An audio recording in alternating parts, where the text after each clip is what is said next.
Russia and Ukraine feud is continuing, but there may have been some positive movement. We have the story. You may think of Valentines as hearts and kisses, but there is a long history, and we are here to tell you all about it. Broadcasting live from the University of North Texas, this is ntTV Nightly News.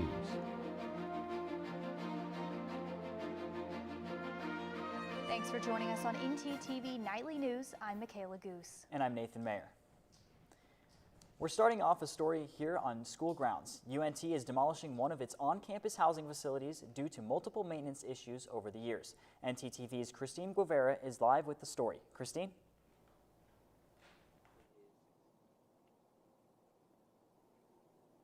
That's right, Nathan. I'm here at College Inn, located off of Avenue D on the northwest corner of campus.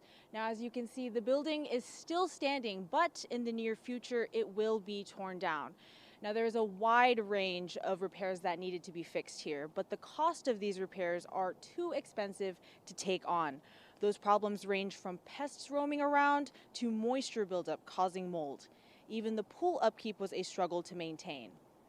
Now, there are currently no residents living here on the College Inn building since it shut down 6 months ago.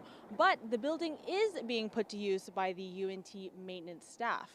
UNT maintenance is using this building as a wood shop and paint shop, but with the upcoming demolition, they're figuring out where to put their things. So while College Inn is going down on campus, there is something else that is going way up, which is enrollment. Let's head on over to Chanel Young, who is live at the administration building with more information. Chanel? Thanks, Christine. Big news for the UNT Eagles because for the very first time in UNT history, spring enrollment is over 40,000 students. That's 40,806 students to be exact.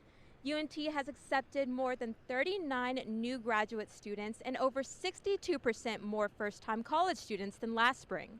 Those are some big numbers that marks a 6% increase from last spring. Despite the pandemic, UNT is ahead of the game nationwide, continuing to keep diverse enrollment rates higher than ever while still ensuring health and safety. Let's continue those safety precautions to keep those rates up. Back to you guys at the desk. Thanks, Chanel. With enrollment rates higher than ever, the Disney College program is coming to campus to recruit those who may just want to work with their two-eared friend. Representatives will be on campus this Tuesday in Union Room 382 from 4 to 5 p.m. and Wednesday in Union Room 332 from 10 to 11 a.m. At the presentations, they'll be talking about eligibility requirements, the application process, and how this internship could be one of the most magical experiences of your lifetime. And UNT has also been getting into the Valentine's Day spirit today with events all over campus. West Hall has a variety of baked goodies for students and faculty, including these brightly colored cupcakes, and UPC held a Bears for Bay event where students could stuff and decorate their own adorable bears for their Valentines. Now, I don't know about you, but this bear, Steven, is now my new best friend, and we will have more info on what UNT is doing for V-Day later on in the show. Now, I don't know what your plans are, Nathan, but Steven and I are hoping to go out for Valentine's Day tonight. Hey, well, you better check the weather before you go. I know that our weather anchor, Justine Ahrens, has all of the answer. Justine? Thanks, Nathan and Michaela. Well, right now it's 71, feels like 67 with a southwest wind speed of 16 miles per hour. Now, later tonight, it is going to be a bit chilly, so if you're expecting to go out with your loved one, just bundle up. It's going to be 44, feeling like 34 with a southwest wind speed of 15 miles per hour. Now, on to tomorrow, you can expect it to be 71, feeling like 56 with a south wind speed of 25 miles per hour. That's all I have for weather right now, but tune in later for a full weather report. Back to you at the desk. Thanks, Justine. With the weather starting to worsen toward the end of the week, early voting is a great idea. You can go tomorrow morning before we start getting some rain. ntTV's Ebony Kennedy is live at the Gateway Center with more info. Ebony? Today was the first day of early voting, and it will continue until Friday, February 25th for the Republican and Democrat primaries. Tuesday, March 1st is Election Day, and polls will be open 7 a.m. to 7 p.m. I'm here at the Gateway Center, one of the 36 sites for early voting. Monday through Friday from 8 a.m. to 5 p.m. in room 52. For anyone voting by mail, Friday, February 18th is the last day to apply. Ballots must be received by 7 p.m. Candidates for county judge are Andy Eads and Fabian Thomas. Running for county commissioner are Trent Teague and Diana Wetzel. Again, don't forget to vote. Back to you at the desk. Thanks, Ebony. A new effort to help students and faculty dealing with sexual misconduct is online. And one North Texas student has a way to make exercise benefit your mental health. Stay with us.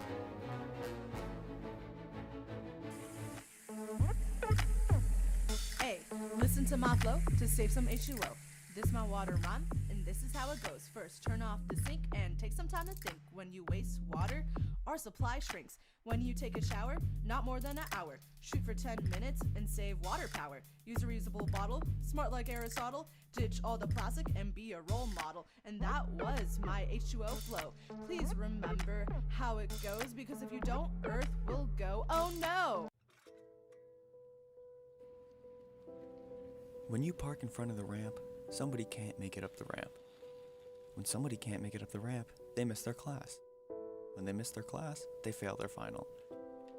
When they fail their final, they drop out of school. If you drop out of school, you get a face tattoo from a guy named Scorpion. Don't get a face tattoo from a guy named Scorpion. Be courteous. Don't block wheelchair ramps.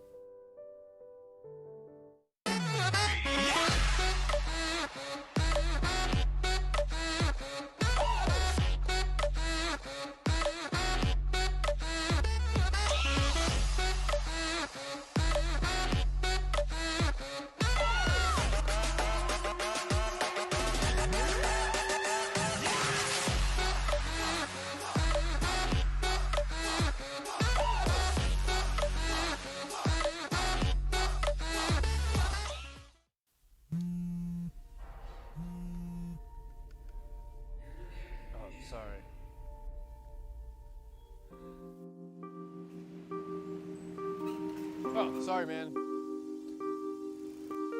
Oh, sorry.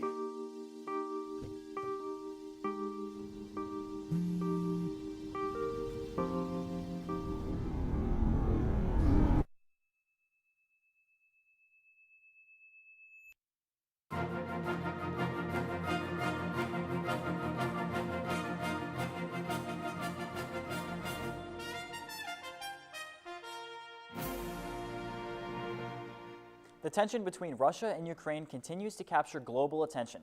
While Russian troops remain on the border, there may be some positive movement. CNN's Connor Powell has the story.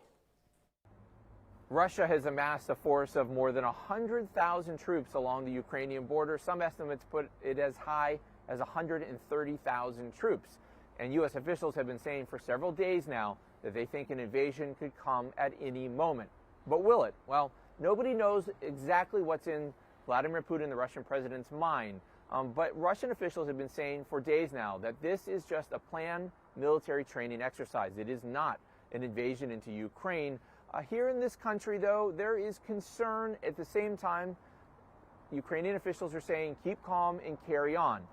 They are trying to prepare for a possible invasion while at the same time keeping the population, the civilian government here, calm and sort of in control of the country.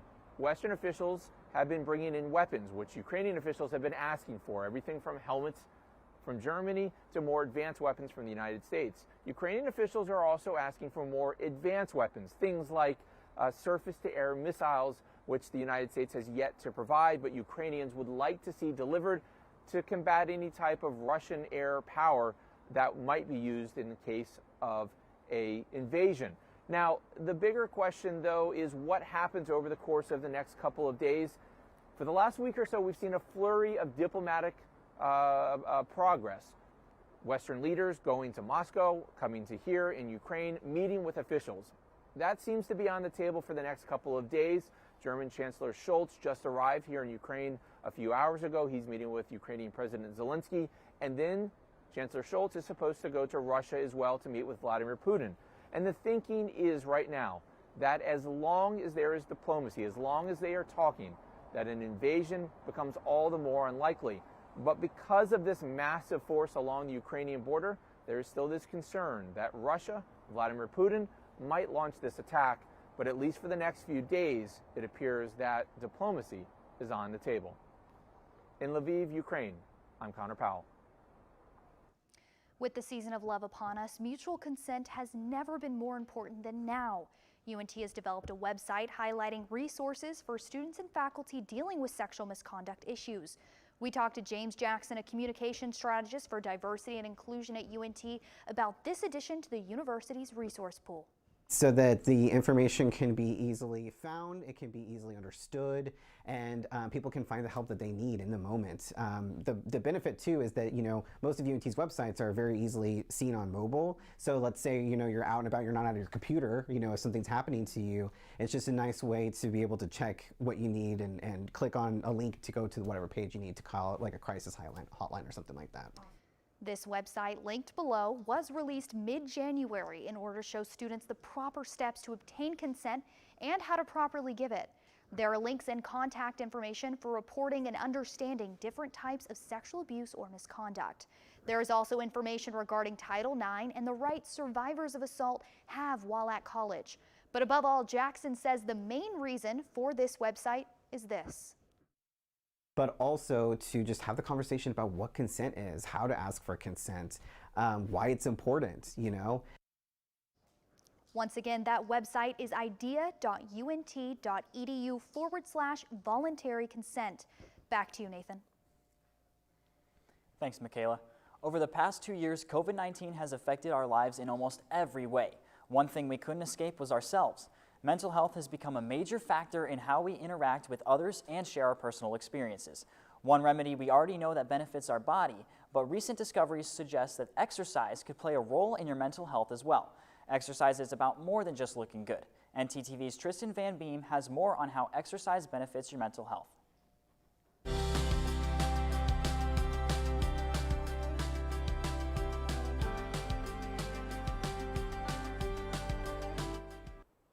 That's right, Nathan. While exercise improves your physical health, whether that's getting stronger, faster, or even just staying healthy, exercise can benefit your mental health as well.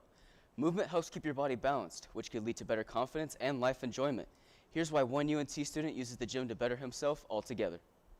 My name is Evan Hamilton, and I'm a junior at UNT, and I like to exercise. Evan's favorite workout time is around 4 p.m., and he just feels different if he can't fit a workout into his busy day. I can definitely feel a bit down, kind of drag if I don't go to the gym after a while, and I'll have to go and do some running after a couple days, get back into a routine. He states that going to the gym has given him more confidence, and regular exercising boosts his energy levels throughout the day. I feel a lot better about myself, my body. I feel healthier when I go and do it, and I feel like a better person usually after I leave. The worldwide lockdown that resulted from COVID-19 made it difficult for all of us to practice our social skills. Our lack of human interaction has taken a toll on some people's mental health. I met with a personal trainer at Pole Rec Center to discuss this impact. Our behavior has suffered. The way we relate to the world has suffered, and exercise is, of course, a great way to rehabilitate someone's mental health. For those who are going to the gym for the first time and are feeling lost, Jacob shares what exercises he recommends for beginners. For somebody who's had no experience in exercise at all, I don't introduce weights. Jacob's training focuses more on essential body movements that you would experience in daily life. And as we know, the mind also needs nutritional food to get the brain working. I would definitely say that processed sugar is probably the most unhealthy food, just because processed sugar doesn't appear naturally in nature. Now, you don't have to quit junk food completely, but natural foods are definitely more beneficial for your mind and body. If you're thinking about using exercise to improve your mental health, just remember, you don't have to become a gym rat or spend your whole day meal prepping. Staying consistent using simple bodyweight exercises will improve the way you feel on the inside and out. Nathan, Michaela, back to you. Thanks, Tristan. One of the ways I like to stay healthy is running, but that kind of all depends on the weather. Well, I'm not really much of a runner myself, but I know that Justine can tell us whether or not it's going to be a good time to go running. Justine?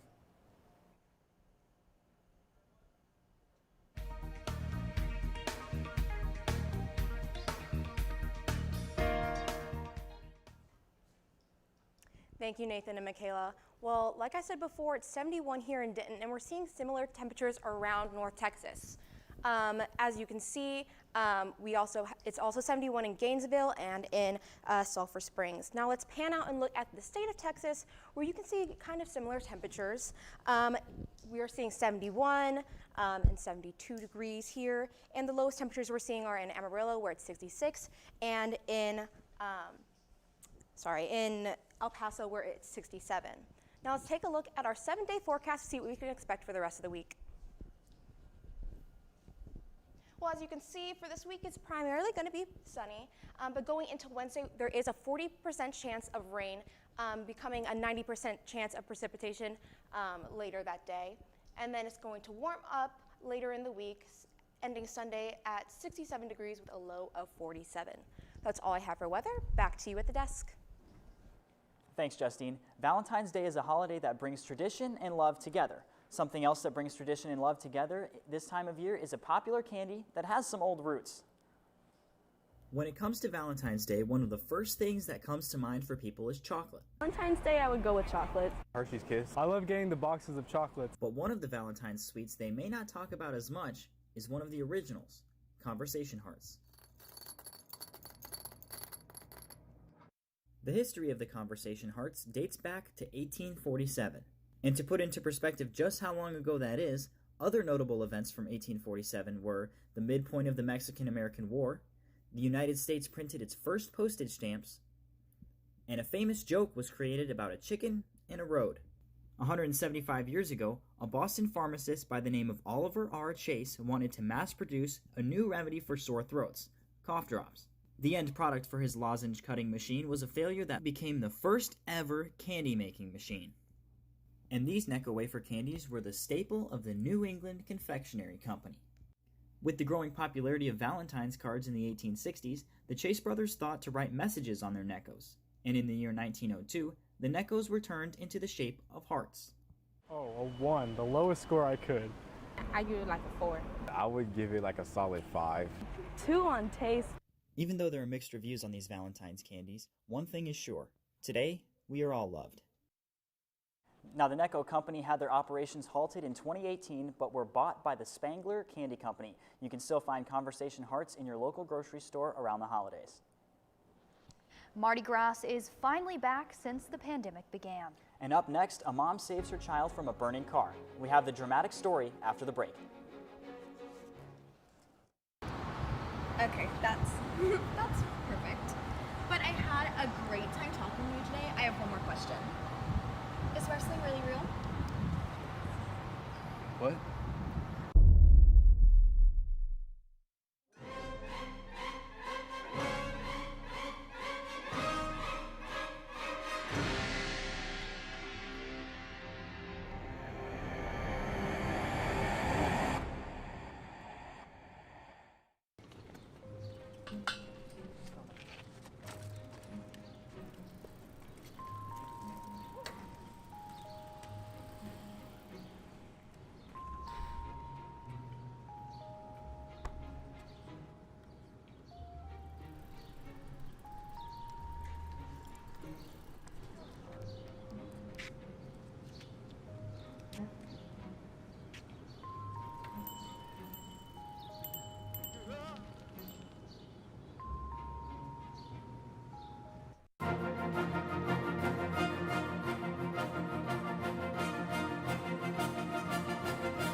A normal drive down the street turned into a daring escape for a Houston mother and her child.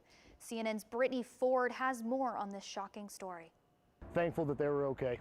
A mother and her child spared moments before this. Spoke with the driver of the vehicle and her young child, and both of them were very shaken. Captain Tim Wyman with the Spring Fire Department says crews responded to the scene on Aldine West Road Saturday just before 4 p.m. This video shows the woman driving at least a mile before pulling over. Did you see the car burning? Did she notice the car burning?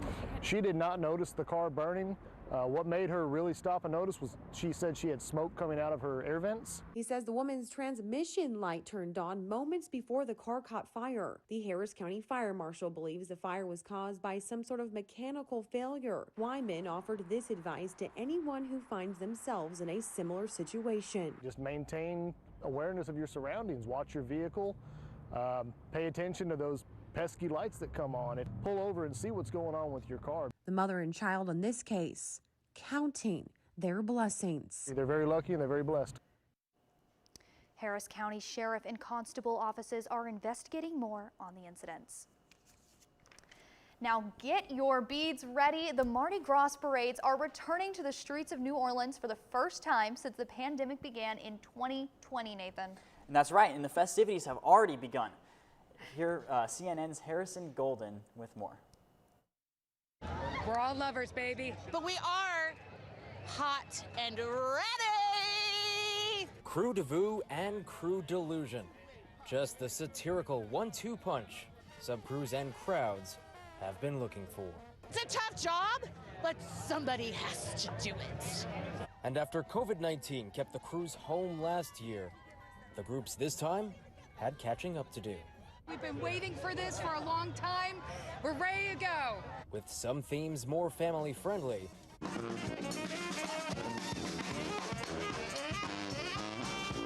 We're just happy to be here and bring some smile and joy to some people. Some poking fun at the pandemic's cast of characters, others poking at parts of the human anatomy. It's where the adults get to come out and celebrate all of the crazy happenings that have been happening all over the place in the last 2 years. And Crew Delusion's group of weather girls. Happy Mardi Gras from Channels. Honoring a WDSU staple. City needs this. City needs to be heard. The people need to be heard. And the crews weren't the only ones dressing up. Just check out these guys hugging the sidelines. Just as what the stuff I got in my closet. Same here. I just happen to have a vintage closet. Now, Mardi Gras is Tuesday, March 1st. Until then, New Orleans is booked and busy. That's very exciting. And there's parades and events for the rest of this month and into next. Now, Nathan, did you watch the Super Bowl this weekend? I did, and I loved it. I'm not gonna lie, I was just there for the food, but maybe Jalen Jackson could fill me in on what exactly happened. Jalen? That's right, guys. We'll be giving a quick rundown of the Super Bowl as well as checking out some of these mean green teams when we return from the break. Imagine it's ice cream day at the office. And everyone from the day before voted for their favorite flavor. Everyone but you. You decided not to vote. The flavor they picked isn't the one that you wanted. But can you really complain? Shh! Now imagine that with an elected official. Choose not to vote, choose not to be heard. Get registered today.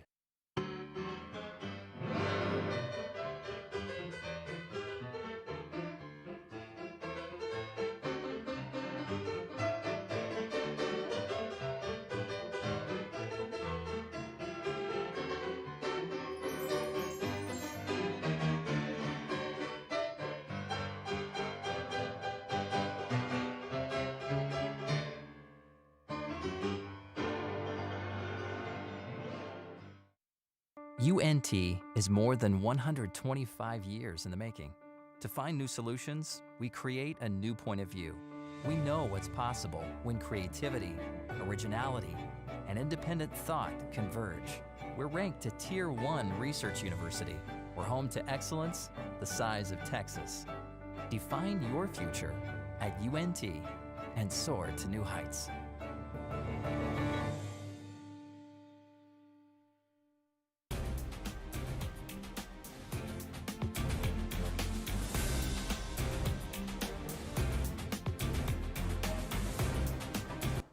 Last night, we got to witness the big game in full effect. The Los Angeles Rams took a very close win against the Cincinnati Bengals.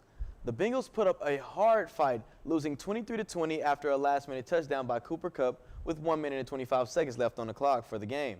Considering the Bengals held the lead for majority of the game, this goes to show how hard the Rams fought for this one. The Super Bowl wrapped up this football season and gave some players a chip and some glory while giving the others a chip on their shoulder.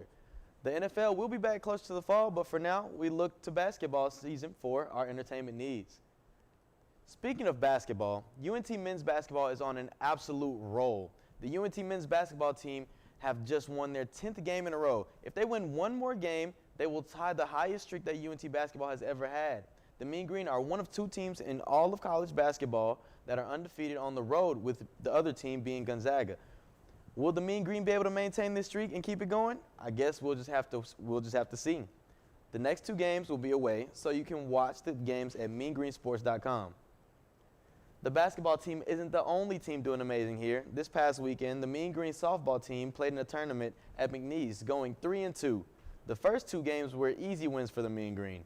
They then faced a challenge and lost to Louisiana Lafayette 5-0. Then came back the next game after that and absolutely obliterated Texas Southern 12-0. Then had a heartbreaking loss 0-1 against McNeese State. Their next game will be this Friday, February 18th, at a tournament in Melissa, Texas. Thanks. Back to you guys at the desk.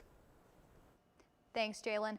Many of us are celebrating our Valentines with our pups, and ntTV's Ruby Mejia has the perfect way to do so.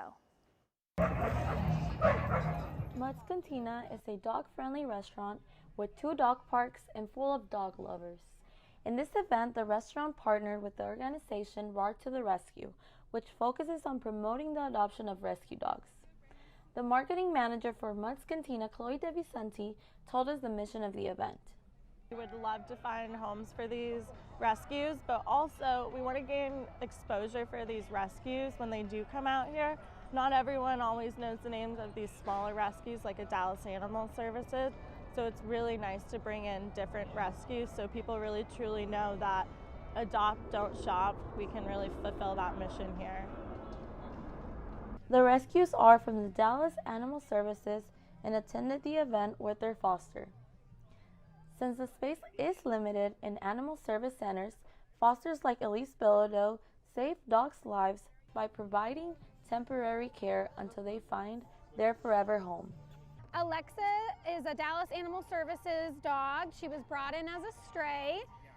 Based on her condition and injuries, we do think she was possibly used for breeding or dog fighting. She's 10 years old, so she's had a really tough life.